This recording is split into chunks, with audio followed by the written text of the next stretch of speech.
প্রথমে আমরা ঘোলটা তৈরি করে নেব, বেসনের ঘোলটা।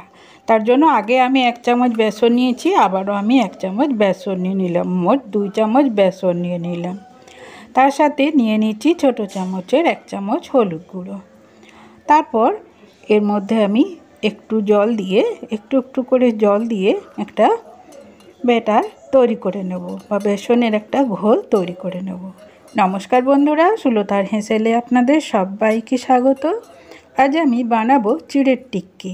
চিড়ের মধ্যে চিড়েকে না ভিজিয়ে একদম কাঁচা চিড়ে দিয়ে আমি বেসনের ঘোল ঢেলে একটা সুন্দর টিক্কি বানিয়ে আপনাদের দেখাবো। যেসব বন্ধুরা আমার এই রেসিপিটি দেখছেন তারা যদি চ্যানেলটিকে সাবস্ক্রাইব না করে থাকেন তাহলে চ্যানেলটিকে সাবস্ক্রাইব করে দেবেন, আর অবশ্যই লাইক দিবেন, আর একটা সুন্দর মতামত দিতে ভুলবেন না যেন। এখানে আমি 1 কাপ নিয়েছি, আর আগে হাফ কাপ, 1.5 কাপ আমি চিড়া নিয়েছি। পরিবারের সদস্য অনুযায়ী চিড়াটা মাপ করে নিতে হবে, আর চিড়া অনুপাতে আলুটাও নিয়ে নিতে হবে। এখানে আমি 1.5 কাপ নিয়েছি, তার সাথে আমি 2খানা আলু নেব। তাই চিড়েটাকে আমি প্রথমে একটু পরিষ্কার করে নিচ্ছি। চিড়ের মধ্যে অনেক ধান থাকে। তারপর আমি একটা কড়াই নিয়ে নিয়েছি। একদম কড়াইটা আমি কিন্তু এখনও গ্যাসে বসাইনি, কড়াইটা আমি এখন উনুনের বাইরে আছে। তার মধ্যে আমি দিয়ে দিচ্ছি ঘি। এখানে আমি হাফ চামচ ঘি দিয়ে পুরো কড়াইটাকে আমি ভালো করে আগে প্রথমে মাখিয়ে নিচ্ছি। আর যেসব বন্ধুরা ফেসবুক থেকে দেখছেন তারা প্লিজ চ্যানেলটিকে ফলো করবেন, আর অবশ্যই লাইক দিয়ে সুন্দর মতামত রেখে যাবেন। এরপর আমি ঘিটাকে মাখিয়ে দিয়েছি। তারপর এখানে আমি 2টো সেদ্ধ করা আলু নিয়ে নিচ্ছি। 1.5 কাপের জন্য আমি 2টা আলু নিয়েছি, সেদ্ধ আলু। আলুটা কিন্তু খোসা সহ আমি সেদ্ধ করেছি, কারণ যদি খোসা ছাড়িয়ে সেদ্ধ করা হয় তাহলে আলুটা কেমন ফাটা ফাটা হয়ে যায় আর ভেতরে জল ঢুকে যায়, তখন আলুর মধ্যে যে বাইন্ডিংনেসটা থাকে সেটা নষ্ট হয়ে যায়। তাই সবসময় আলু সেদ্ধ করার সময় আলু খোসা সহ সেদ্ধ করলে ভালো হয়। এরপর এটা যেহেতু আলুটাকে আমি পুরো মিহি করব, তার জন্য আমি একটা এরকম গ্রেটার নিয়েছি, তার মধ্যে আমি আলুটাকে এভাবে গ্রেট করে নিচ্ছি। আপনারা চাইলে একটা ম্যাশার দিয়েও ম্যাশ করে নিতে পারেন সুন্দরভাবে, যেন কোনো মতেই দানা থাকবে না, কারণ পরে যে পদ্ধতিগুলো আমি করব তার মধ্যে দানা থাকার সম্ভাবনা নেই। তবু যাতে সুন্দরভাবে আলুটা মাখা হয়ে যায় তাই আমি গ্রেট করে নিলাম। তারপর আমি দিয়ে দিচ্ছি 1 মুঠি পেঁয়াজ, 2টো মিডিয়াম সাইজের পেঁয়াজ কুচি, আর দিয়ে দিচ্ছি গাজর কুচি।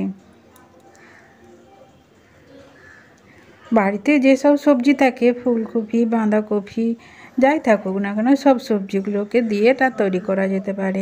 এখানে আমি মটরশুঁটি নিয়েছি। মটরশুঁটিটা কিন্তু আমি একটু জলে ভাপিয়ে নিয়েছি, কারণ মটরশুঁটিটা একটু শক্ত শক্ত হয়ে গেছিলো। আর এই রেসিপিতে মটরশুঁটিটা একটু ভাপিয়ে নিলে, আর এই যে বিনসটাকে কুচি কুচি করে এটাকেও আমি একটু ভাপিয়ে নিয়েছি।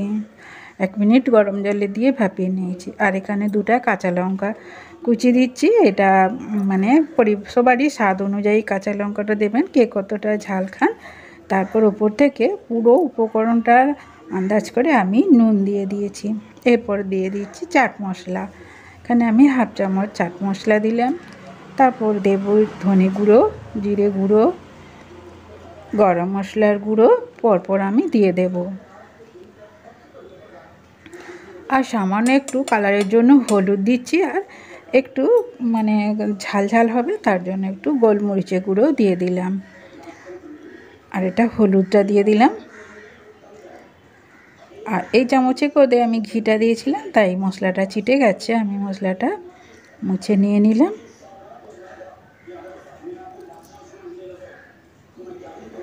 এরপর যে চিড়েটাকে আমি পরিষ্কার করে রেখেছিলাম সেই শুকনো চিড়ে সেটাকে আমি নিয়েছি। এটা কিন্তু পাতলা নয়, এটা মোটা দানার চিড়ে নিয়েছি। মোটা দানার চিড়ে নিলে ভালো হয়। তারপর যে বেসনটা আমি গুলে রেখেছিলাম, দেখুন সুন্দরভাবে এটা রেডি হয়ে গেছে। এরপর এই ঘোলটাকে আমি এই চিড়ের মধ্যে দিয়ে দিচ্ছি। আপনারা চাইলে যদি বাড়িতে পাতলা চিড়ে থাকে তাও নিতে পারেন। চিড়ে যেমন দু রকমের পাওয়া যায় বাজারে কিনতে, কাঁচা চিড়ে অবশ্যই, ভাজা চিড়ে নয়। এই চিড়েটা একটা মোটা দানা চিড়ে পাওয়া যায়, একটা পাতলা দানা চিড়ে পাওয়া যায়। যে কোনো চিড়ে নিলেই চলবে। আমি এখানে মোটাটা নিয়েছি, যেহেতু আমার বাড়িতে মোটা দানাটা ছিল। মোটা দানাটা নিলেও কোনো অসুবিধা নেই, সবই সুন্দরভাবে তৈরি হয়ে যাবে। আপনারা দেখুন, আমি আশা করব এইভাবে আপনারা একবার বাড়িতে বানিয়ে দেখবেন চিড়ের টিক্কি। খেতে কিন্তু খুব সুন্দর হয়, আর পেটটাও অনেকক্ষণ ভরা থাকে। দুটো খেলেই পেট ভরে যায়। আর বাচ্চাদের যদি টিফিন এইভাবে দেওয়া হয় তারাও দেখবেন সুন্দরভাবে খেয়ে নেবে, আর ফেরত তো আনবেই না, অথচ ওদের পেটও ভর্তি হবে। এরপর দেখুন আমি এটাকে খুব ভালো করে চটকে চটকে মেখে নেব। সব উপকরণগুলো আমি সুন্দরভাবে চিড়ের সাথে, আর চিড়ে, আলু আর বেসনে ঘোল দিয়ে সুন্দরভাবে, এতে কিন্তু আমি বাইরে থেকে আর কোনো জল যোগ করব না।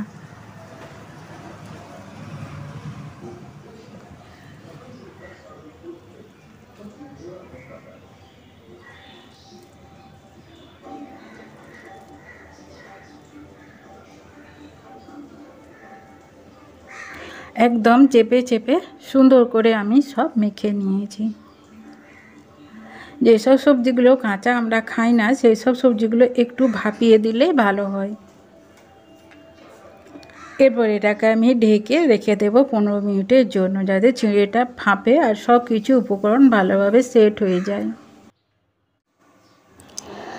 এখানে আমি ব্রেড স্ক্রাম বাড়িতে না থাকার জন্য আমি একটা ব্রেড স্ক্রাম তৈরি করে নিচ্ছি। দেখুন এখানে আমি সুজি নিয়েছি 1 চামচ, ময়দা নিয়েছি আর এক চামচ বেসন নিয়েছি। নিয়ে আমি এটাকে খুব ভালো করে মিশিয়ে নিচ্ছি। দেখুন সুন্দর ব্রেড স্ক্রাম তৈরি হয়ে গেছে। আর যদি ব্রেড ক্রাম থাকে তাহলে ব্রেড ক্রাম নিয়ে নিতে পারেন। খুব ভালো করে আমি 3টে উপকরণকে মিশিয়ে নিচ্ছি। তারপর পুরো প্লেটে আমি এটাকে ছড়িয়ে দেব।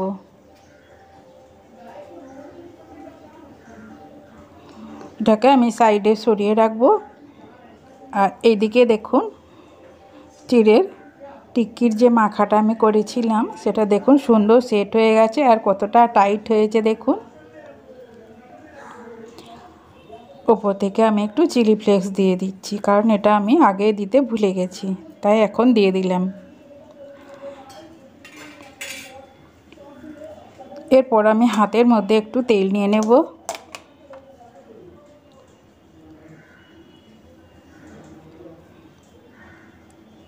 তারপর এখান থেকে আমি কিছুটা করে আলু মাখা নিয়ে নিচ্ছি। তারপর হাতের সাহায্যে চাপ দিয়ে এটাকে আমি একটা টিক্কি শেপ দিয়ে দিচ্ছি। দেখুন সুন্দর হয়ে গেছে। এভাবে আমি সবগুলো গড়ে নেব। এরপর এই প্লেটের মধ্যে আমি একটু কোট করে নিচ্ছি। এতে কি হবে, উপরের তল একটু মুচমুচে হবে। দেখুন ঠিক এই রকম হালকাভাবে আমি একটু কোট করে নিলাম।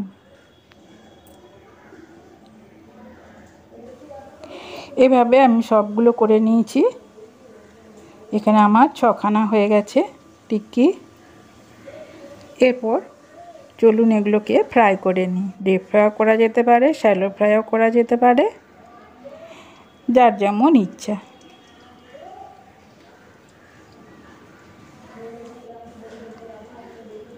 তেলটা কিন্তু প্রথমে একটু হালকা গরম রাখতে হবে। প্রথমে গরম করে তারপর একটু ঠান্ডা করে তারপরে হালকা গরম অবস্থায় টিক্কিগুলো দিয়ে ধীরে ধীরে ভেজে নিতে হবে।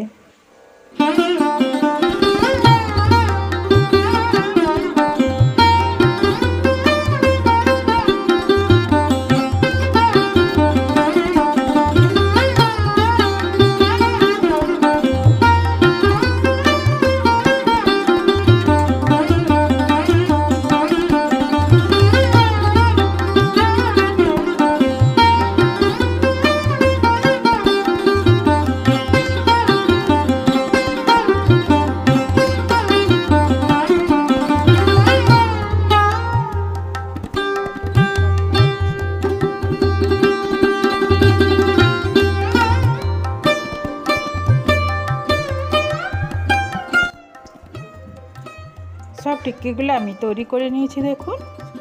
আর ওপরটা দেখুন কতটা ক্রাঞ্চি হয়েছে, দেখুন কতটা মুচমুচে হয়েছে। এটা খুবই হেলদি সবজি যেহেতু দেওয়া হয়েছে, আর তার সাথে চিড়ে, এটা পেটও ভরে আবার মুখরোচকও।